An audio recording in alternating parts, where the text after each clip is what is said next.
So exam खत्म हो गई, अब फेब 25 तक क्या करें भैया? 50-55 डेज हम खाली बैठेंगे घर पे। अब कुछ ऐसा बताइए जो हमें आगे मदद करे, राइट? उससे पहले कुछ बच्चों के सवाल आ रहे थे, भैया मैंने क्वेश्चन नंबर 6 के जगह क्वेश्चन नंबर 3 लिख दिया, 6A लिख दिया, या सप्लीमेंट लगाए लेकिन साइन नहीं किया, कोई सिली मिस्टेक कर दी, तो उसके ऊपर क्वेश्चन आ रहे थे। नाउ रिलैक्स भाई, अब कोई कुछ नहीं कर सकता। जो भी हो गया, अब जो हो गया वो हो गया। अब आप 10 लोगों को बोलोगे कि भैया मैंने ये गलती से ये सिली मिस्टेक कर दी, तो आपको क्या लग रहा है? मेरा इंस्टीट्यूट में नोएडा में मैं, मेरी पहचान है क्या? अरे यार वो बच्चे का क्वेश्चन नंबर 3 हटा के ये लिख दो। मैं सब, कोई कुछ चेंज नहीं करवा सकता, कोई भी कुछ भी नहीं कर सकता। फेब 25 को आपके हाथ में पेपर रिजल्ट आ जाएगा।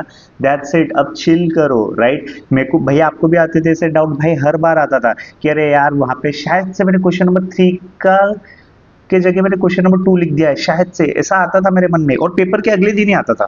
तो बट क्या कर सकते हैं उसमें? कुछ कर सकते हैं तो आप एक ही चीज कर सकते हो, भाई अब आगे के दिन वेस्ट मत कर। अभी तो आपके पेपर खत्म हो गए, तो ये छुट्टियां वेस्ट मत करो। जो हाथ में 50-55 डेज है, इसमें रिलैक्स करो, एंजॉय करो। इन ये टाइम को, ये प्रेशियस टाइम है, इसको वेस्ट मत करो, राइट? तो ये वाला डाउट क्लियर हो गया, उसमें फालतू का दिमाग मत लगाओ। हर बच्चों, कुछ बच्चे का आएगा कि यार क्वेश्चन नंबर 3 की जगह 2 लिख दिया, सिली मिस्टेक कर दी, साइन नहीं की, अब से वो जो आपको सर्कल करना रहता है वो करना भूल गया, क्वेश्चन जो लास्ट में क्वेश्चन सर्कल करने को बोलते हैं उसमें से एक को किया नहीं। तो ये डाउट्स आएंगे, इसमें दिमाग लगा के कुछ फायदा नहीं है, उल्टा जो आपके पास हाथ में जो टाइम है वो वेस्ट कर दोगे।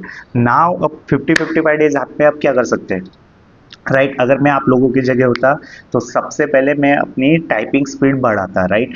हमारी मतलब मोस्टली सारे सीएस बच्चों की, मोस्टली 80-70% सारे सीएस बच्चों की आईटी स्किल इतनी वीक है, like word, excel, typing speed, मतलब वो क्या करते हैं, हंट एंड पेक, मतलब ऐसा देख देख के टाइप करते हैं। Okay okay okay.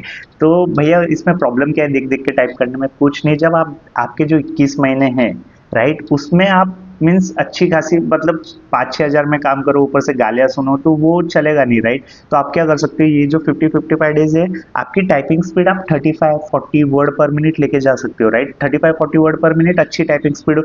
Touch typing, right, बिना देखे कीबोर्ड पे बिना देखे टाइपिंग, टच टाइपिंग कर सकते हो। वो हंट एंड पेक टाइपिंग, देख देख के टाइप करना, सिर्फ 2 उंगलियां यूज करना, वो छोड़ दो, राइट? वो प्रोफेशनल भी नहीं लगता।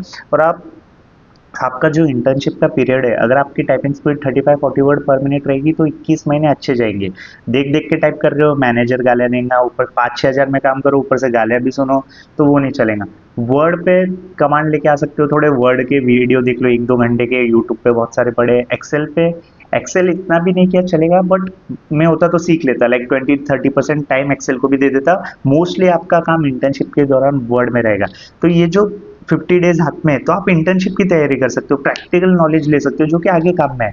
भैया लैपटॉप नहीं है घर पे, तो अगर कोई मीन्स, अगर सस्ते में क्लासेस लग रही होंगी कहीं पे 1-2 घंटे, मतलब, और अगर आप अफोर्ड कर पाओ तो क्लासेस में बोल रहा हूँ टाइपिंग स्पीड की लगा लो।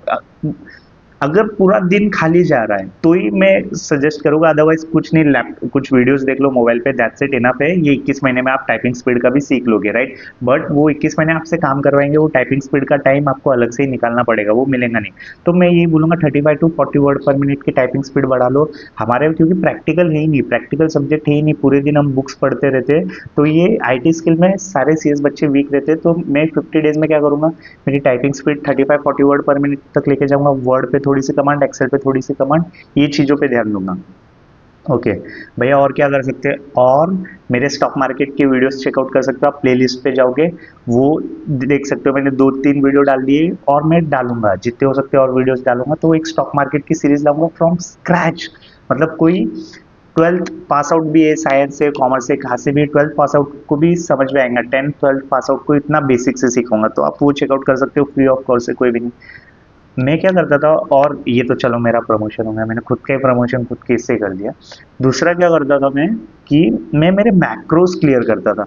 लाइक मैक्रोस, भैया क्या बोलना चाहते हो आप? Clear your macros, in short.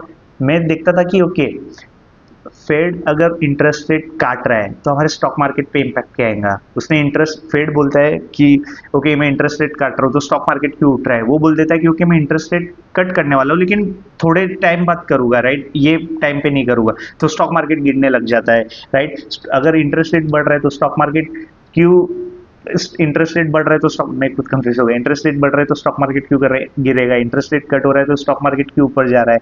तो आपके मैक्रोस क्लियर है क्या, राइट। इन्फ्लेशन क्या है, जीडीपी ग्रोथ रेट 6% से कर रही है, इन्फ्लेशन 7% से, तो निफ्टी 50 का रिटर्न क्या आएगा। इन शॉर्ट अगर आपके मैक्रोस क्लियर है, फॉर एग्जाम्पल अभी क्या होता है, आप सीएस एग्जीक्यूटिव में हो, राइट। तो फॉर एग्जाम्पल कुछ बच्चों, दे आर लाइक, कुछ बच्चों का लाइक फॉर एग्जाम्पल कुछ बच्चों के इसमें रहता है कि उनके फैमिली मेंबर्स, उनके पिताजी डायरेक्टर है, उनके फादर साहब डायरेक्टर है, या फिर उनके फादर साहब का कोई बिजनेस है जो उनको, फिर उनको पता है जीएसटी रिटर्न कैसे भरते हैं, राइट। उनका जीएसटी कभी कभार उनका लड़का खुद चल जाता है, राइट। उनका सीए के साथ थोड़ा सा उठना बैठना है, तो आप देखोगे कि वो जो लड़का रहेगा उसका एक basic understanding about indirect tax clear है। जबकि कोई सैलरी क्लास से कोई लड़का आ रहा है तो उसको इनडायरेक्ट टैक्स में थोड़ा सा कोप अप करने में प्रॉब्लम आएंगी, कि एक बार का बेसिक समझने में थोड़ा सा दिक्कत आएगी। फॉर एग्जांपल किसी के पिता डायरेक्टर है तो वो बोलेंगे ओके, तो उनके फादर साहब बोलेंगे मैं बोर्ड मीटिंग में जा रहा हूँ, तो वो लड़का थोड़ा सा अवेयर रहेगा, ओके बोर्ड मीटिंग मिनट्स क्या रहता है, एजेंडा क्या रहता है, तो वो लड़के के दिमाग में वो टर्म्स क्लियर रहेगी। क्यों? क्योंकि उनके रिलेटिव या उनके फादर साहब डायरेक्टर्स है। वेरएज कोई लड़का है जिन उसको पता ही नहीं, तो वो ऐसा इमेजिन करेगा, अरे यार बोर्ड मीटिंग, ये मिनट्स क्या रहते होंगे, एजेंडा क्या रहते होंगे, मतलब उसके दिमाग में चलेगा ये सब एक इमेजिनेशन की तरफ से, जो कि इतना वो ज्यादा रिलेट नहीं कर पाएंगे। एक रट्टा मार जैसा ही हो जाएगा कि मिनट्स, ओके वो रट्टा ही मार रहा है कि मिनट्स ये होता होगा, एजेंडा ये होता होगा, नोटिस ऐसी होती होंगी, बोर्ड मीटिंग सीएस का काम ऐसा होता होगा।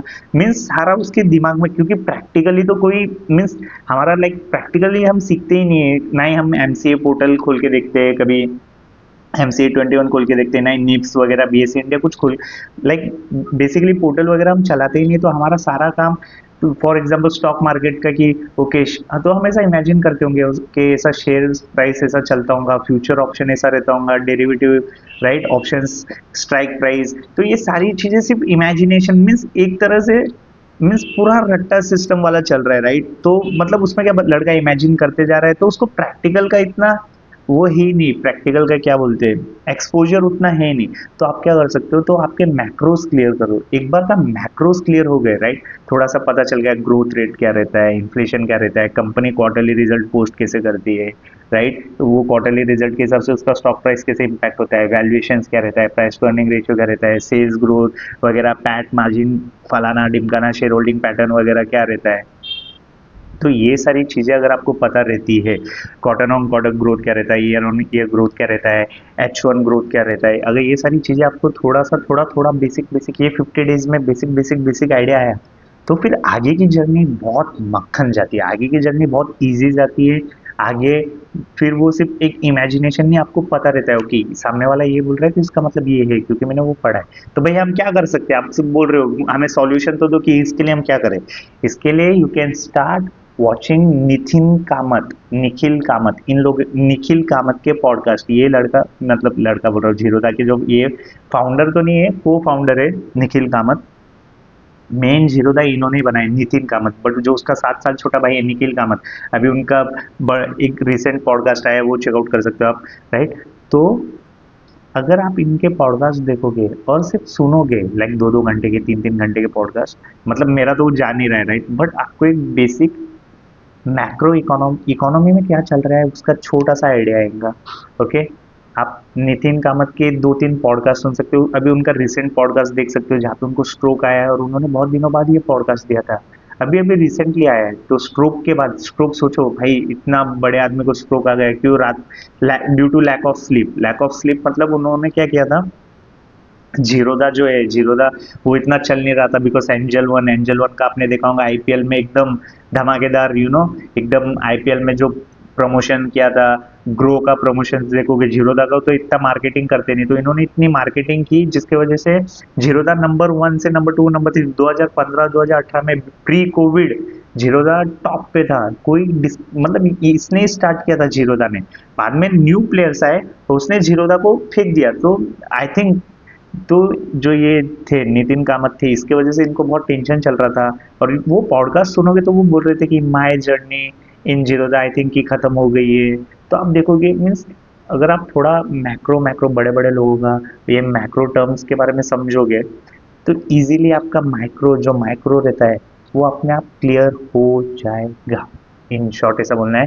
बाद में आपको ऐसा, ओके आईपीओ आ रहा है, क्यों आ रहा होगा आईपीओ, ओके वैल्यूएशन अभी अच्छे मिल रहे हैं, इसलिए हर कंपनी अभी चाहती है मेरा आईपीओ आ जाए, क्यों, क्योंकि वैल्यूएशन अच्छे मिल रहे हैं, तगड़े प्राइस टू अर्निंग जो पी रेशियो वो अच्छा मिल रहा है, राइट। 100 रुपए कमा रहा है, पी रेशियो 40 मिल रहा है, तो उसका वैल्यूएशन उस हिसाब से भागेगा।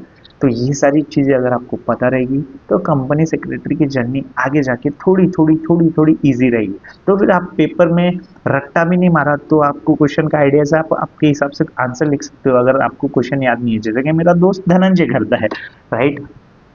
ओके, तो आई होप, तो मैं वापस से समराइज कर देता हूँ। टाइपिंग स्पीड बढ़ा लेता था, 35 टू 40 वर्ड पर मिनट का टारगेट रखो, 2 महीने में बढ़ जाएगी, राइट।